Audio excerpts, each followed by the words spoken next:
Saudi அரேபியாவில் அடிமைத்தன்மையை ஒழிச்சிருக்காரு முகமது பின் Salman.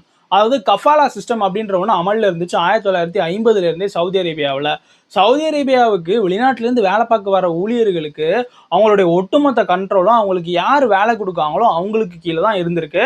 Sponsors அப்படின்ற மாதிரி சொல்லுவாங்க. அதாவது டாக்டர்ஸ், இன்ஜினியர்ஸ்ன்ற மாதிரியான ஹைலி ஸ்கில்டு லேபர்ஸ் ஆரம்பிச்சு வீட்டு வேலை பார்க்குறவங்க, விவசாய வேலை பார்க்குறவங்க, தோட்ட வேலை பார்க்குறவங்க, டிரைவர்ஸ்னு எல்லா ரக ஊழியர்களும் இந்த கஃபாலா சிஸ்டம் கீழே வருவாங்க. டாக்டர்ஸ், இன்ஜினியர்ஸ்லாம் மிகப்பெரிய அளவில் இதில் வந்துட்டு எக்ஸ்ப்ளாய்ட் பண்ணப்படலை. ஆனால் இந்த கீழ்மட்ட ஊழியர்களான டிரைவர்ஸ், இந்த வீட்டு வேலை பார்க்குறவங்க இவங்கெல்லாம் மிகப்பெரிய அளவில் இதனால் பாதிக்கப்பட்டாங்க. அவனுடைய பாஸ்போர்ட்டை பிடிங்க வைக்கிறது, வேலைக்கு சம்பளம் தராமல் இருக்கிறது, வேலை நேரத்துக்கும் மேலே வேலை ஏவுறது, வெளிநாடுகளுக்கு போகாமல் அவங்கள தடுக்கிறது, அதாவது சொந்த ஊருக்கு போகாமல் தடுக்கிறதுன்னு இந்த மாதிரி ஏகப்பட்ட கண்ட்ரோல் அவங்களுடைய முதலாளிகளுக்கு கீழே இருந்துச்சு. கஃபீல் அப்படின்ற மாதிரி சொல்லுவாங்க முதலாளிகள் அங்கே லோக்கலில். இந்த ஒரு சட்டத்தை இன்னைக்கு சவுதி அரேபியா ஒழிச்சு கான்ட்ராக்ட் சிஸ்டம் அப்படின்ற ஒன்றை கொண்டு வந்திருக்காங்க.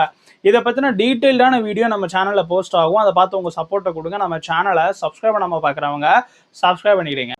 ஓஹோ, அப்படியா? ஆமாடே.